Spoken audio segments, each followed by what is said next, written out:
Ang sabi sa atin ng Biblia, ayaw namin na kayo ay walang kabatiran tungkol sa gaano katindi noong ang lahat ng ito ay dumating sa amin.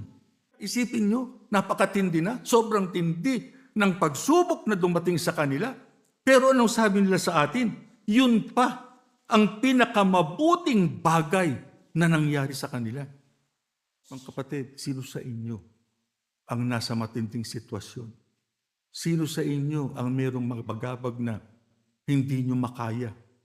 Dumating sa buhay ninyo, dumating sa tahanan ninyo, na napakatinding pagsubok sa inyong buhay. Yan ang hinarap nila noon. Pero anong sabi sa atin ng Biblia? Yung pang pinakamabuting bagay na nangyari sa kanila, sapagkat sa halip na sila ay magtiwala sa kanilang sarili o sa lakas o sa pag-iisip na sila ay makatakas dito, napilitan silang ano raw? Lubusang magtiwala kanino? Sa Diyos po. Alam nyo, totoo yan sa atin eh. Kasi isipin nyo, mga kapatid, wala ba kayong pinagdaan ng matinding pagsubok? Wala ba? Meron. Pero bakit hanggang ngayon, eto pa kayo? Ano dahilan? Totoo yung sinasabi ng Biblia.